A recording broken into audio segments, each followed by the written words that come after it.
Hello, ESC Bubble. The doctor is not in today. She is travelling all over the world. She is picking everything from the menu and she is performing at Festival da Canção 2022. I am, of course, talking about the wonderful Ines Homem de Melo, who will be performing Fome de Viagem in the second semi-final of this year's Festival da Canção.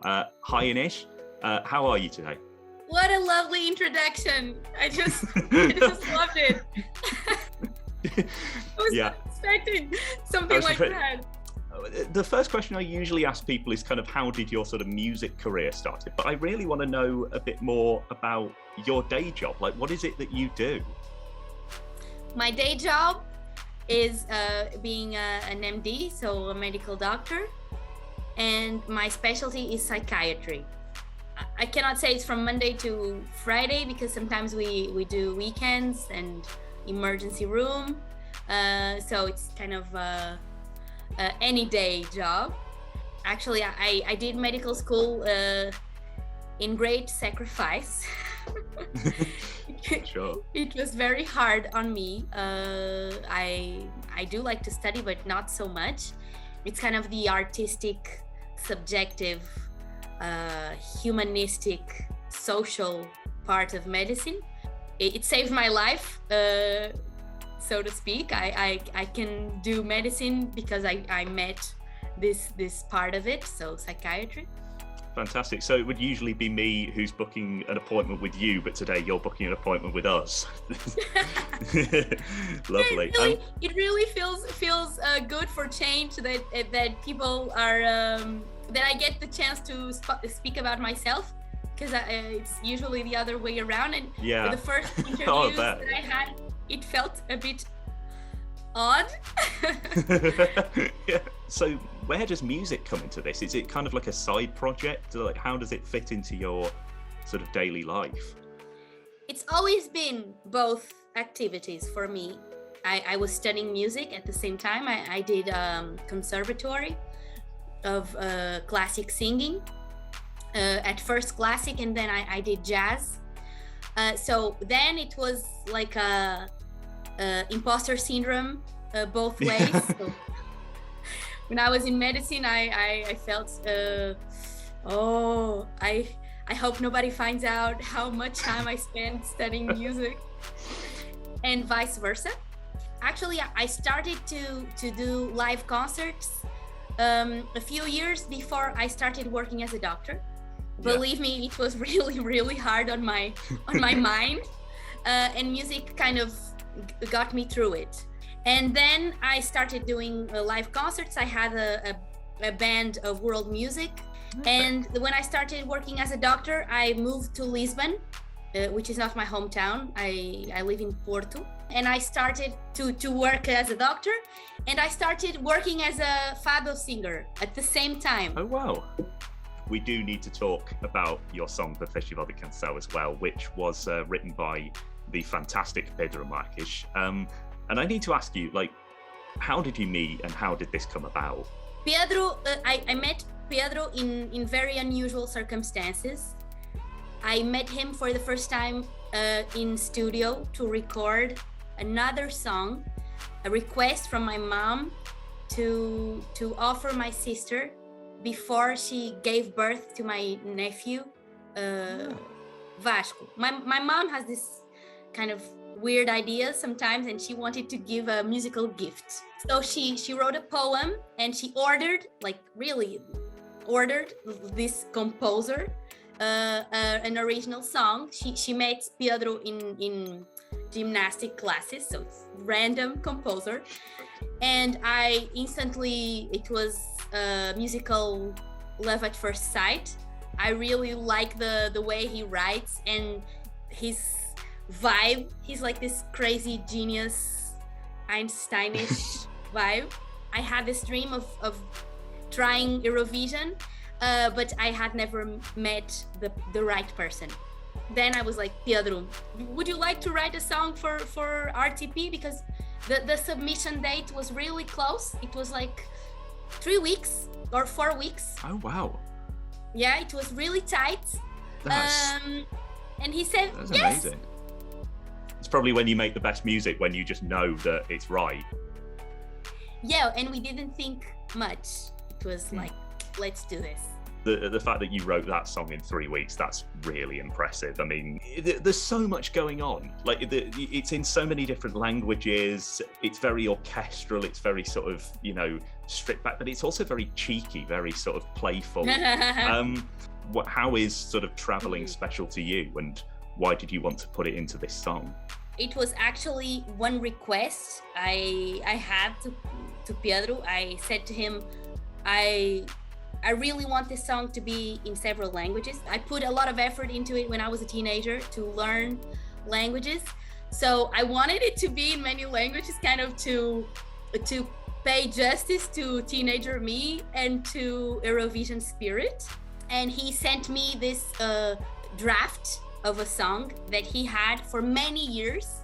So we didn't do the whole thing in 3 weeks because the draft was already there. Right, yeah. And he said, I've had this with me for a long time, but I've never met a singer that would sing this. But I think that you can do it, because the song is kind of very hard. I really liked it. It was the right spirit that I wanted. This kind of cheekiness, a little Brazilian-ish rhythm would be about traveling, because COVID and being stuck in our own homes, not being able to travel, the several languages. So everything was leading up to traveling theme.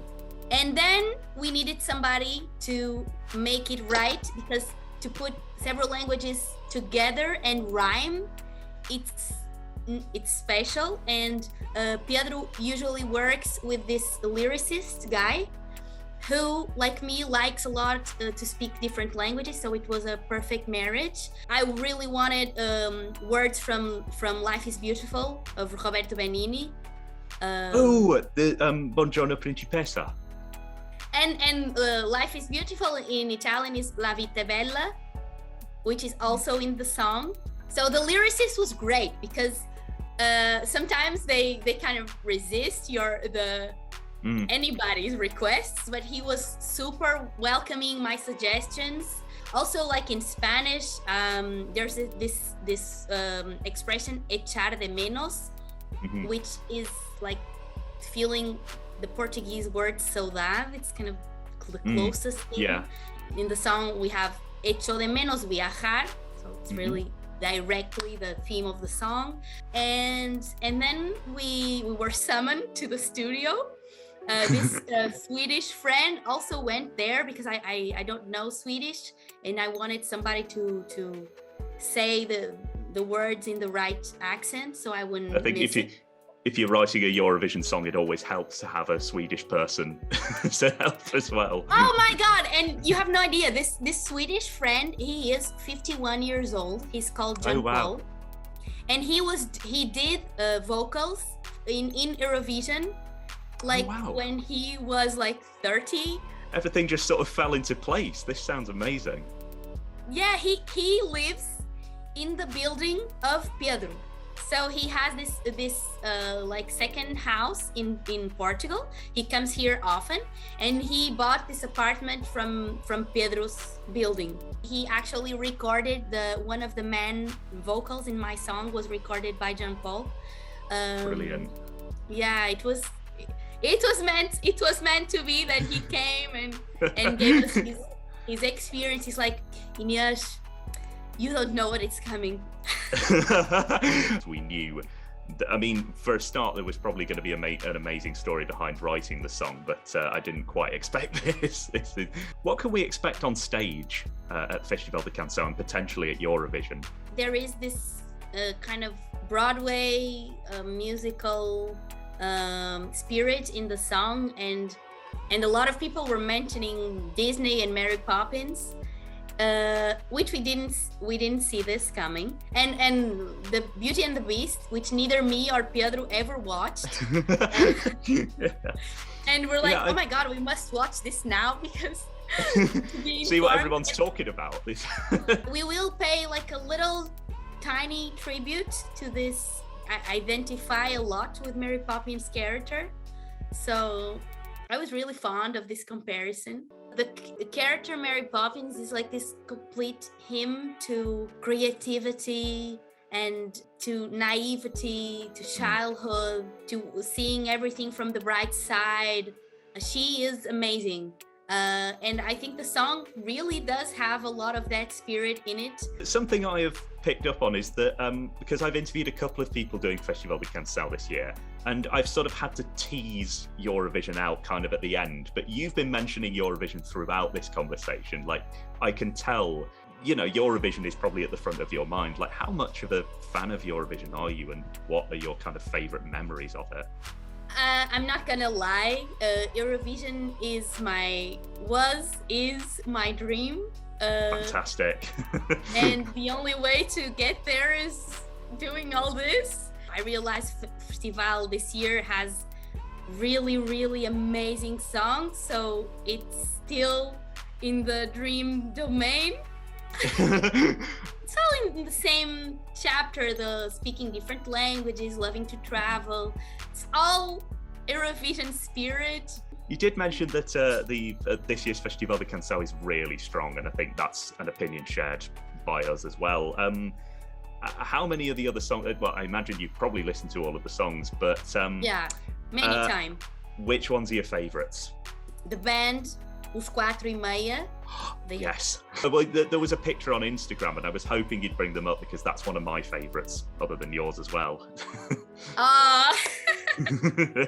But you do know that 3 of the 6 are doctors also.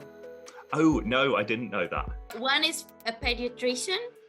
Oh wow. Another is a GP. Mm-hmm. And another one is a cardio surgeon. Oh wow. Cardiothoracic surgeon. Actually, the one that writes the songs is a surgeon. Okay. And I really like their song. Actually, I'm very fond of their music. The song from FF, Como é bom esperar alguém. That's it. Yes. Yeah. That's really nice. Yeah. Very soulful. Yeah, he is a very well-known singer of music theater. Music? Oh, really? Ah. Yeah, when I met him, it does come through. I was like, please learn my song. I want to do it. What would it mean to represent your country at Eurovision and to win Festival da Canção? It would be like destiny paying me back for how much I worked as a doctor this last 2 years. I think I deserve this.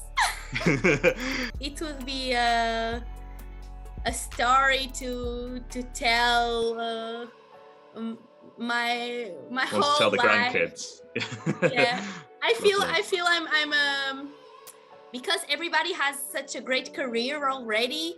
I must be the most enthusiastic about this whole thing, because for me it's like a whole different level. Like, I have to make decisions about things I've never had to decide before. Like, well, I've had to decide what I wear for my concerts, but never so seriously. Like, oh, what am I gonna wear? What's the staging going to be? What are the cameras gonna film? It's like a whole different level of doing music that I have never met before, and this is being like mind-blowing to me.